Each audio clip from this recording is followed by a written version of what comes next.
Hey there, Pro Wrestling Weekly fans. Fearon here with you for another webisode of Pro Wrestling Weekly, which means, of course, I'm preempted from the airwaves. No Pro Wrestling Weekly this week on 1490 WBCB. High school baseball reigns supreme, and Mother Nature, she's going to make it rain later tonight after I would already be off the air. So, if anything, she'll ruin my softball games for tomorrow and keep me off the air as well.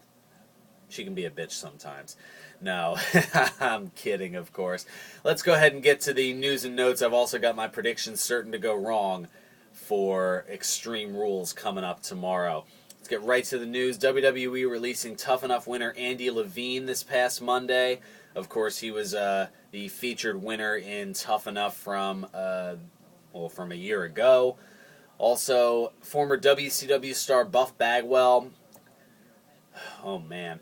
He rolled his Jeep several times, was in an auto accident, and is currently in ICU with a cracked neck in 2 places, broken bones in his face, a severely broken jaw, as well as facial swelling. And doctors, of course, can't perform surgery on the face until that swelling goes down. Bagwell is able to open his eyes. He was able to move his extremities, but he's on a breathing and feeding tube. So a long and hopefully safe and full recovery ahead for Marcus Buff Bagwell. Also, WWE diva Beth Phoenix, speaking of injuries, she suffered a severely sprained left ankle this past Monday. She has been cleared to wrestle for the pay-per-view tomorrow night against Nikki Bella. That's, of course, a rematch from this past Monday on Raw.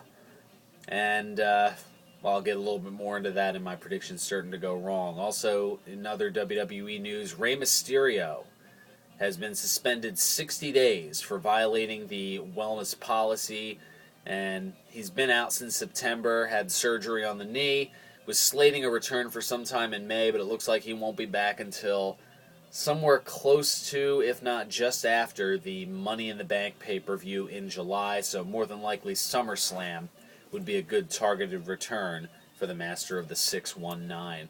TNA, they're rolling back an hour, effective May 31st. Well, of course, they announced this yesterday via their website that they're going to be moving Impact from the 9 o'clock to 11 o'clock time slot back an hour to 8 to 10 Thursday nights on Spike TV. Again, that is effective May 31st. Looks like it's a move to help them with ratings, and they need all the help they can get. They can barely crack a 1.0 rating. Yeah, they're definitely gonna need some help with that. Maybe an earlier time slot, get a few more viewers in. Can hardly do worse than when they moved to Monday night, right? We'll see. Anyway, predictions certain to go wrong. We've got Extreme Rules coming up tomorrow night. So far, 7 matches advertised. Of course, we'll go to the one on the pre-show first. Santino Marella against The Miz for the United States title. Logic would dictate that The Miz should beat Santino and go on a nice lengthy run to reestablish himself as a player for, well, the main event picture, as he's been out of it for quite a while. But this is the WWE where comedy trumps logic. So therefore, blow that trombone one more time as Santino Marella is going to retain the U.S. Championship. And, of course, you've got the Divas title as well. Nikki Bella defending against Beth Phoenix. I think despite the ankle injury, Beth Phoenix is the favorite, and that's what I'm going with here. I think Phoenix beats Nikki Bella to win the Divas Championship back. The Big Show defending the Intercontinental title against Cody Rhodes. I think Cody definitely needs this one. This feud needs to go away, and the belt needs to go back around Cody's waist where it belongs. I've got Cody Rhodes winning that one. Randy Orton against Kane in a Falls Count Anywhere match. Speaking of feuds that need to go away, both these guys need to move on. This is going to be the blow-off win, and Orton is going to take that. Looking at the 3 main events, CM Punk defending the WWE Championship against Chris Jericho in a Chicago street fight. It's in Chicago. Chicago's Punk's hometown. Got to go with CM Punk to retain here. Plus, Jericho hasn't made good on any of his other threats, claims, or otherwise. Why start now? Also, John Cena against Brock Lesnar. Extreme Rules match. It's Lesnar's first match back since coming back to the WWE. I think Lesnar has to win that. Don't count out Super Cena, but I think they're going to keep going with the Cena's era is over type thing. kind of build for some major comeback down the road, but not tomorrow night, not at Extreme Rules. And finally, Sheamus against Daniel Bryan, a 2 out of 3 falls match for the World Championship. Again, logic would dictate that Daniel Bryan, especially being as popular as he's been lately with the yes, yes, yes chants, you would think that they'd go in that direction, but no, I think that Sheamus is going to retain the World Championship. Quick look at some Facebook feedback, and of course some of it comes to us courtesy of Extreme Rules. Eric from the Minnesota Wrecking Crew, he wants to know the difference between a Chicago street fight and any other street fight.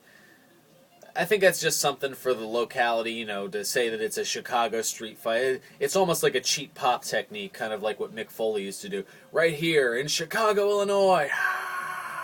Same type deal. There's no difference between a Chicago street fight, a Philadelphia street fight, a Brooklyn street fight, and a Bangor, Maine street fight. They're all basically the same thing. It's a street fight, no pinfall, or no pinfall, no disqualification, no count out, same type deal. Also, Bob chiming in that this past Monday's Raw was one of the worst that he had seen in a long time. Yeah, I'm kind of glossing over that for that kind of reason. Don't forget tonight, April 28th at the Pennsylvania Guard Armory, Extreme Reunion. A whole bunch of your favorite former Extreme stars going to be in the house. The franchise Shane Douglas, Raven, Sabu, the Gangstas, Jerry Lynn, Rhino, Justin Credible, Axel Rotten, Al Snow, Tracy Smothers, Tony Mamaluke, Little Guido, C.W. Anderson, Balls Mahoney, all advertised. That's, of course, tonight at the Pennsylvania Guard Armory. Also, while I'm getting the cheap plugs in, Saturday, May 12th, from 1 to 3, right after my show from noon to 1, from 1 to 3 over at George's Cards and Collectibles on New Falls Road, the $1 Million Man, Ted DiBiase, the Hall of Famer. He'll be at the New Falls Road, George's Cards and Collectibles in Levittown, signing autographs, posing for pictures. For more information, go to georgescollectibles.com. And, of course, for more information on the Extreme Reunion, go to extremereunion.net. Of course, we've got Today in Wrestling History, April 28th.